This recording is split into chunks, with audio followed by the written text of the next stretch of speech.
Right, you're welcome back. For the 12th month in a row, Nigeria's annual inflation slowed to 15.13% in January compared with 15.37% in December. Well, the National Bureau of Statistics says a separate food price index showed inflation at 18.90% in January compared with 19.42% in December. Now, the rise in the food index was caused by increases in prices of imported food in general, as well as bread, cereals, milk, meat, cheese, potatoes, and other tubers last month. The NBS said it's expected the rate of inflation to fall faster this year compared with 2017. All right, well, activities leading up to presidential elections next year could stoke the prices. All right, we have Dr. Olatunji Arowolo, National Secretary, Nigeria Statistics Association, with us right here in the studio. Good morning. Good to see you. Good morning. Well, since you will definitely be a good statistician, how reliable are these figures really from the National Bureau of Statistics? In January, when the figures for December came out, 15.37%. Yes. Some analysts were, they were doubtful about the figures, considering the fact that, the price of fuel shot through the roof. Of course, during the Yuletide, transportation and all of that, and then you had the festive season, Well, good morning, audience. Well, the figure has always been something we've questioned at our own end, at Association, Nigerian Statistical Association. Okay. Because it's not just the figure, the methodology. Okay. How did they arrive at those figures? That's been a question we have been advocating for all the while. And it's one of the reasons why the Nigerian Statistical Association, maybe through this medium, we can also appeal to the president to assent to our bill to make statistics a profession, chartered profession, so that those people collecting the data, even processing the data, are certified statisticians. Because when you are talking about inflation now, they mention cheese. I don't know how many of you eat cheese. I don't eat cheese. I don't know. So when you say you collect data for who? Is it for the elites or for the Nigerians? Well, according to them, they send out about 10,000 or so, people to gather figures across the country. Yes, I can sit down at home and post data. And that's where the conscience comes in. I can sit down at home, post data. And now they said, even if you read the report, about 740 food and services are classified. What are these food and services? And just like you have also mentioned, December last year, price of petroleum shot up. And you know that this is going to have a sporadic effect on so many things. Transportation, cost of transportation will go. Even the goods and services I want to purchase, I'm moving from one place to the other. I'm also going to build all these costs. So where are the things? But the NBS says the CPI measures the average change over time of prices of goods and services.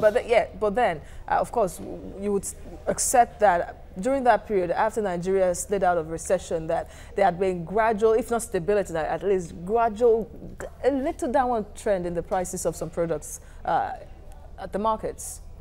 Well, I don't go to markets, but if the little, maybe the money I give to my wife has changed. You get my point now.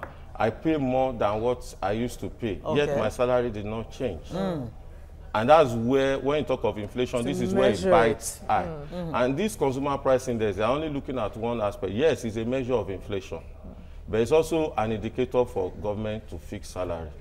There's no way we can run away from inflation. Prices of goods and services definitely will change, because one, as we grow older, we spend more money. Your salary increase, and if you are a producer, this salary increment, you are going to build it on the price of your commodities. So your own association do you have any systems in place that you use or deploy to actually come up with figures that can maybe at least, For now, we are not a data collecting agency. Okay. We're not a data collecting agency. We're just an association in which our members are drawn all over. But you find that some of these members or those who work with this data collecting agency, some of them are not statisticians. In fact, even those who are statisticians, after some time, they need to be trained and retrained. And that's why the Nigerian Statistical Association want to transit to Chartered Institute of Statistics. All right, so this... which suggestions would you really make if you met with officials of NBS that, because you already said that the parameters they use to measure CPI is faulty, so which one would you suggest? One is not just, it's part of, we want to know the methodology they go through. And now, presently, there's supposed to be a synergy between the association and the Bureau of Statistics. And this now, there's still a conflict between us because of our position as who heads the Bureau of Statistics. Okay, let's leave that aside. That's not for this particular discussion. So the inflation rate has dropped for the 12th consecutive month, though only almost marginal from an untrained eye like mine, 0.24%. It's not very significant. But the NBS is expecting a faster fall in 2018. As a matter of fact, the CBN actually said, of course, this year, that by the second quarter of this year, well, you know, we might be looking at single-digit inflation. Let's wait and see. Any indicators? Well, except forecasts. You know, when you make projection. So, and based on the projection, you know, it's all like, for now to what you're talking about. Absolutely, and that is where the problem is, because Emefiele, the CBN governor, based the drop in inflation to conditional situations, like he said. He talked about the confidence, investors' confidence in Nigeria, and then the stability of the prices, and then the shipment of crude oil abroad, which will help shore up foreign reserves, meaning that if anything happens to the price of crude oil at the international market, it could cause a shock to it. And then, of course, if something happens in the Niger Delta, has been threatened by the Avengers now, and they maybe blow up the pipelines as they are threatening, it could affect confidence of investors, and then we could be back to square one. Yes, those are factors that they are very important. So, because now they are making projections, second quarter, we're not yet in second quarter. It's not as if data has been collected for such, but based on the trend, the pattern, like you've said, according to the data, for 12 consecutive, they've seen a downward trend on the inflation. And that if this continues with the same condition, then this might be realistic. But food inflation continues to rise. I mean, the disparity between the normal, regular inflation and food inflation is quite about 4% or so. Yes. Why is that? Well, a lot of factors might be responsible for that. Now, even though government is encouraging people to go into agriculture, but who are those people now? They are graduates. And this is where they are skilled worker. It's different from when they are not where they are unskilled. And even most of our products now, our foods are being exported. Raw. So, and they prefer to export than to sell locally. So if you want to buy locally, then if you are ready to compete with the price of exportation.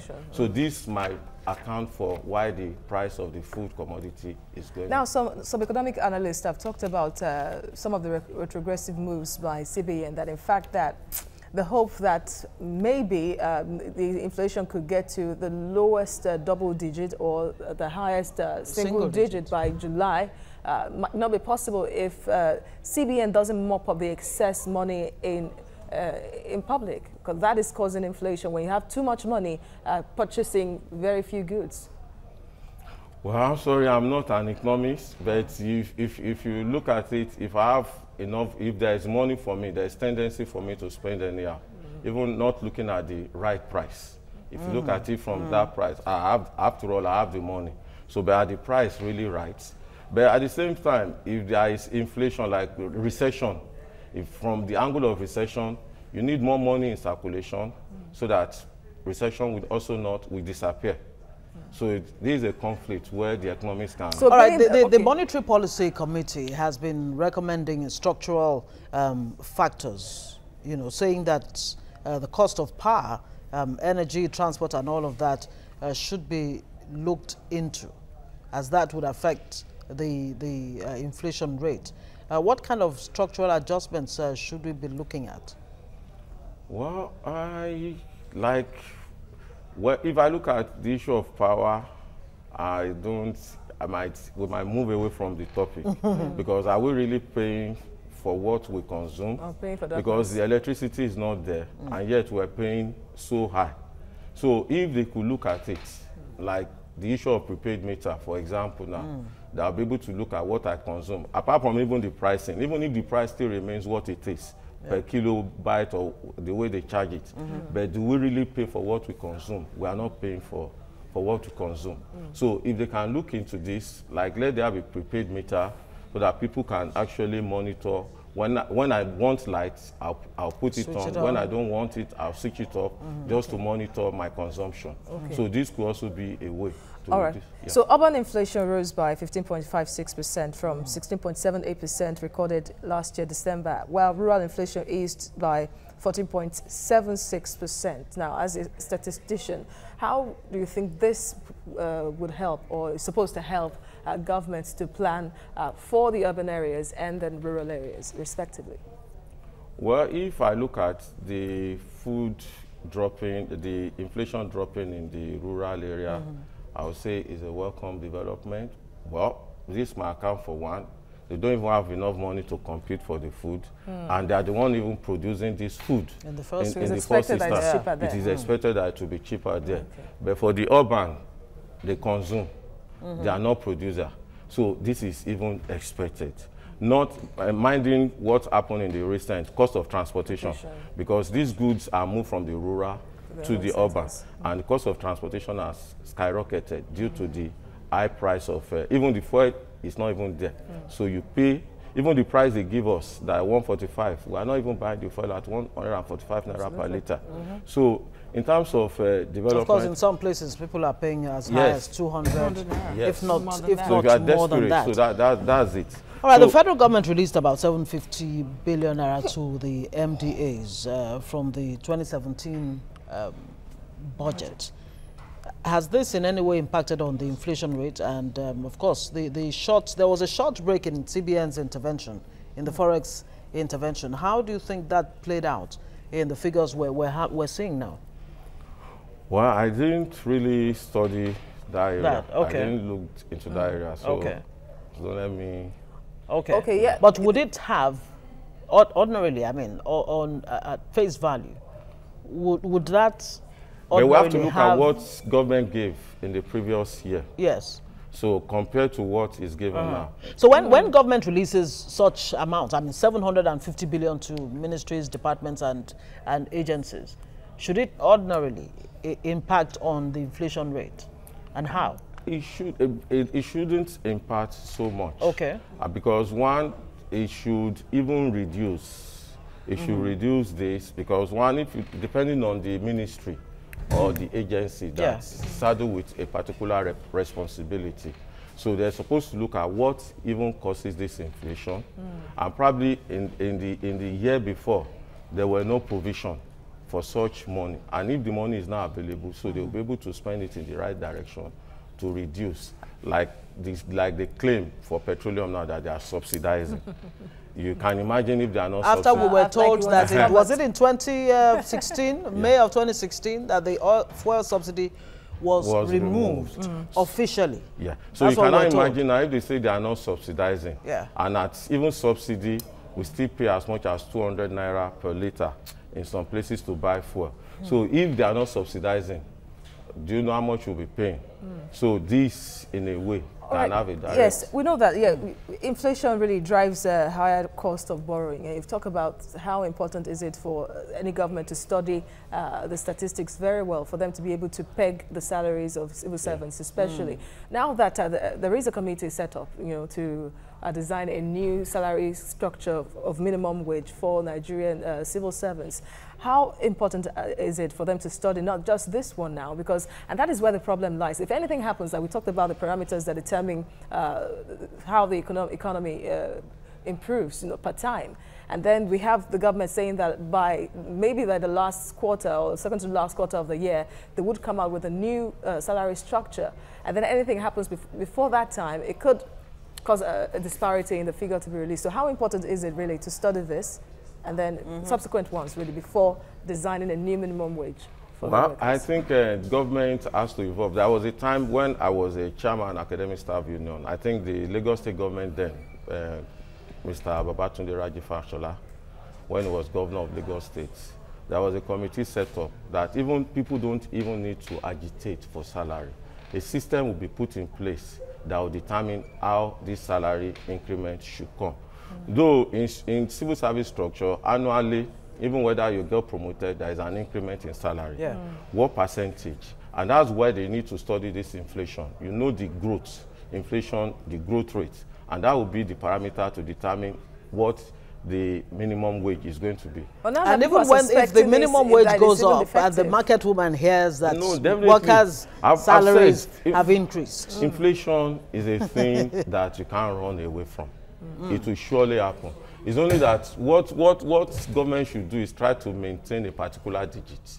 Do you get my point now? How can government maintain that particular digit you're talking about? Well, it's rather unfortunate that we're in a capitalist country. But if it were to be a socialist country, you can regulate your prices, the price of your goods and services.